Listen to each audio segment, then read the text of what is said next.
Have you ever felt like someone was watching you? Not just a passing glance, but eyes lurking in the shadows, silent, unseen, waiting. This is the chilling true story of Lisa, a woman whose worst nightmare wasn't outside her door, but right above her head. For years, a stranger lived in her attic, watching her every move, invading every moment of her life without her knowing. What happened next will shock you, haunt you, and make you question how well you really know your own home. Stay with us as we uncover the dark secret hidden in the attic. It all started with a creak. A soft, almost imperceptible sound that echoed through the quiet house on Sycamore Lane. Lisa always thought it was just the old wood settling, the bones of the house groaning under years of memory and dust. She was used to living alone. After all, it had been nearly 2 years since her divorce, and the silence had become an oddly comforting friend. Lisa was a woman in her early 40s, strong, quiet, the kind of person who brewed her coffee slowly in the mornings and looked out the window as if searching for answers in the fog. Her house, nestled in the suburbs of Milwaukee, was neither too big nor too small. Just enough to hold what was left of her life, her books, her plants, the furniture she and Tom once picked out together, and the attic, always locked, always forgotten. That winter had been particularly bitter. The snow painted the street white and muffled the world outside. Lisa barely left the house unless necessary. She worked from home as an editor, her world shrinking to the glow of her laptop and the shadows stretching across her walls as the sun sank early each day. That was when she noticed it, the feeling that something was off. Not wrong, not dangerous, just different. Her keys weren't where she left them. A coffee mug she swore she hadn't touched was sitting in the sink. The feeling that someone had brushed past her bedroom door in the night, it was subtle, fleeting. The kind of thing you chalk up to being tired or stressed. Until it wasn't. One night, Lisa woke up in a cold sweat. Her skin crawled, her heart pounded. She had heard breathing, not her own. She sat upright, listening. Nothing. The house was still. Too still. She got up, walked the creaky floors, checked every window, every door. All locked. All normal. But the attic door, it was open. Just slightly. Just enough to feel like an invitation. Lisa stared at it, unmoving. That door had always been locked. She hadn't been up there in over a year. She approached slowly, hand trembling as she reached for the knob. It was cold. Icy. When she opened it, the air smelled stale, heavy with insulation and forgotten time. She clicked on the attic light, nothing. Dead bulb. Of course. She turned back, shut the door, locked it. Told herself it must have been the wind. That was the beginning. Over the following weeks, Lisa began to spiral. She installed security cameras, none caught anything. She changed her locks. She had a maintenance guy come check the attic. He said nothing seemed wrong. Still, the feeling lingered. She began sleeping with a knife under her pillow. Not that she'd ever used one for anything other than cutting vegetables. But what scared her the most wasn't the noise or the objects out of place, it was the sense of being watched. That sickening feeling that eyes were always on her. That someone knew when she got in the shower, when she cried into her pillow, when she sang softly to herself while cooking dinner for one. Then, one morning, Lisa found a note on her kitchen counter. One she didn't write. It was just a single sentence, scribbled in shaky handwriting. I love watching you sleep. Lisa froze. Her breath caught in her throat as she stared at the note. The ink looked fresh. Not smudged. Not faded. Whoever had written it had done so recently. Possibly while she slept, just steps away. Her fingers trembled as she picked it up. A wave of nausea hit her so hard she had to steady herself against the counter. This wasn't paranoia anymore. This was real. She called the police. They arrived within minutes, scanned the house, questioned her, dusted for fingerprints. But there were nothing usable. The officer, a younger man with kind eyes and a tired voice, tried to reassure her. Probably some prank. Could be someone slipped in while you were out, he said. I work from home, Lisa snapped. I barely leave. And no one knew the layout of my kitchen well enough to leave that note where I'd see it first thing. The officer looked uncomfortable but said nothing. They left, promising to keep an eye on the neighborhood. But Lisa saw the way they exchanged glances. They thought she was losing it. A lonely woman, a bit too much time in her own head. But Lisa wasn't imagining it. That night she didn't sleep. She sat in the living room with a flashlight in one hand and her father's old hunting knife in the other. Her ears strained for every creak, every whisper of wind. But nothing came. The next morning her front door was wide open. Not cracked, not ajar, fully open. And the scent of coffee wafted from the kitchen. She didn't scream. She didn't cry. Something inside her simply shut down. She walked into the kitchen in silence, saw the pot full of fresh brew, still warm. Whoever had made it had done so minutes before she woke up. That's when she remembered something. The attic. She rushed upstairs, her heart a thunderstorm in her chest. The door was locked, just as she'd left it, but a thin trail of dust, barely visible unless you were looking for it, ran from the base of the attic stairs down the hall and stopped at her bedroom door. She called a private investigator. His name was Dennis Klein. He was in his early 50s, skeptical at first, but something in Lisa's face must have convinced him.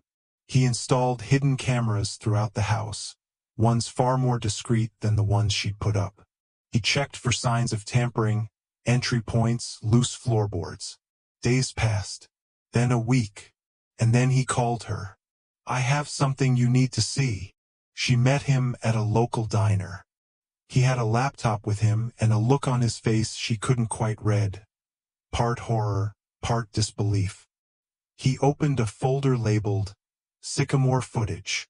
Clicked to file. It was grainy, low light, time-stamped 3:17 a.m. Her bedroom. Lisa watched herself sleeping, curled beneath the covers. Then movement. From the edge of the screen, the attic hatch above the hallway cracked open. Slowly, pale hand reached down. Then a face. A man's face. Thin, sunken eyes. Greasy dark hair. He lowered himself silently, barefoot, wearing what looked like a hospital gown. Lisa gasped. The man crept down the hallway, paused outside her door, then simply stood there, watching, breathing. He did nothing else, just watched. The video cut out. Dennis looked at her. "He's been living up there. For a while, I'd bet." Lisa felt the world tilt. "Why me?" she whispered. "Why my house?" Dennis hesitated. "There's more." He opened another file. This time the footage was from the attic. The man, same gown, same eyes, was scribbling in a journal by candlelight. On the floor behind him, blankets, food wrappers, a radio with a busted antenna, a nest, a life. Lisa could barely process it. "He must have found a way in through the crawl space," Dennis said. "Maybe even months ago, or years. Just stayed. Watched." Lisa's voice cracked. "He made coffee." Dennis nodded grimly. "He's watching you every night. Has been for a long time." That night, Lisa stayed at a hotel. But the next morning, when she returned with Dennis to collect more footage and call the police again, something was wrong. The attic was empty. Completely. No blankets. No trash. No journal. Nothing. Just a single photo taped to the wall. One she had never seen before. It was of her, taken from above, sleeping in her bed. The photo haunted Lisa. Every time she looked at it, her skin prickled with dread. How had he taken that picture? When? And why leave it behind as a message or a warning? She brought the photo to the police, hoping for answers, but the file sat untouched for days. No leads. No suspects. Lisa felt trapped in a nightmare with no escape. Her life began to unravel. Sleep became a distant memory. Every creak in the house set her heart racing. Every shadow felt alive, watching. Friends stopped calling. They thought she was crazy. Lisa pushed them away, too ashamed to explain the horror hiding just above her head. One night, desperate for safety, Lisa stayed with her sister, Rachel. But even miles away, the terror followed. Her phone buzzed with a message, "You can run, but I'm always here." Panic consumed her. She changed numbers, blocked contacts, even moved her social media to private. Nothing helped. Determined to reclaim her life, Lisa hired a security company to sweep her house. They found something chilling. Hidden in the attic's insulation, a makeshift nest of belongings, food wrappers, a flashlight, a threadbare blanket, and a small journal. The pages were filled with obsession, detailed notes about Lisa's daily routines, fears, and habits.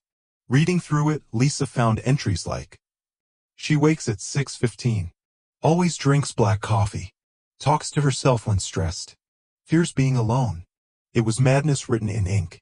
Lisa realized the man wasn't just a stranger, he was someone who knew her intimately. Someone who had been watching her every moment for years.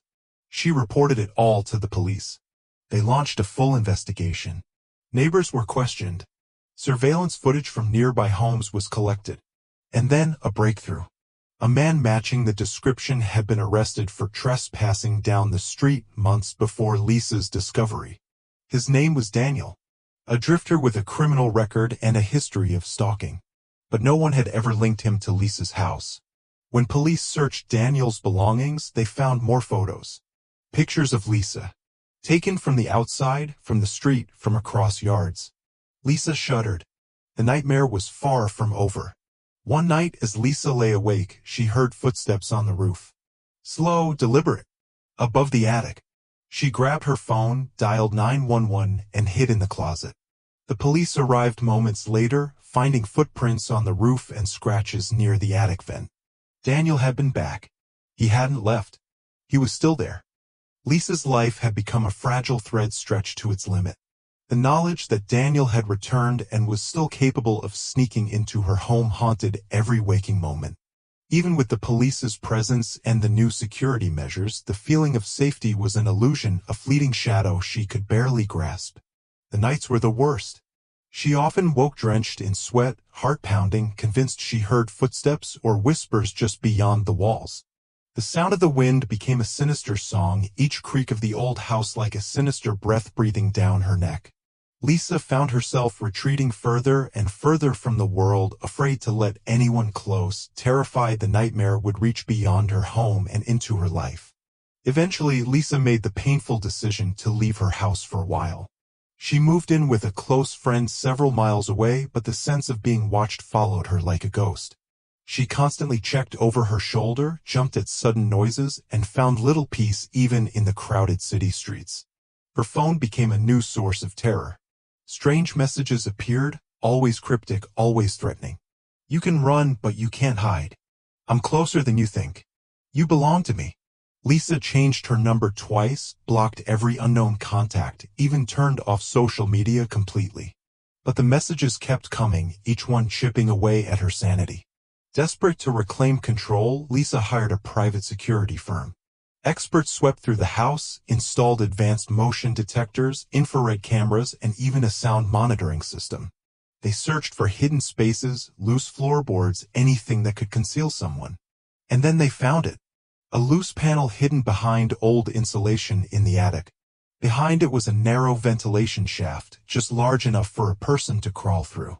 It twisted downward, connecting directly to the chimney and leading into the basement below. A secret passage, a hidden corridor no one had ever suspected. The discovery shattered Lisa's world. Daniel had been living mere feet from her bedroom all this time, hiding in plain sight, stealing moments she believed were private and safe. His presence in her life wasn't just a breach of space, it was a violation of every boundary she'd ever set. With the help of her counselor, Lisa began the slow, agonizing process of healing. Nightmares still visited her, but she learned to face them rather than flee. She spoke openly about her trauma, about the crushing weight of feeling watched and violated. Lisa began to understand that surviving was about more than physical safety, it was about reclaiming her sense of self. Months passed. Lisa moved into a new home far from Sycamore Lane. This time, she sealed off the attic completely. It became a symbol of her trauma and her triumph, something locked away, never to be reopened. She started volunteering for victims of stalking and home invasion, sharing her story to help others feel less alone in their terror. Her courage became a beacon of hope. One quiet evening, surrounded by friends and family in her new living room, Lisa allowed herself a genuine smile, one born from the depths of pain and the hard-won fight to reclaim her life. The attic was gone, but its shadows remained. Yet, in that darkness, Lisa found a new kind of light, the light of survival, resilience, and hope. Lisa's story is a haunting reminder that danger can hide where we least expect it, close, silent, and invisible. But it is also a testament to human strength and resilience, the courage to face terror head-on and reclaim life from fear. If you or someone you know is struggling with stalking or invasion of privacy, remember, help is out there. Don't suffer in silence. Thank you for watching. Please like, subscribe, and share the story to raise awareness. Stay safe and remember, you are never truly alone.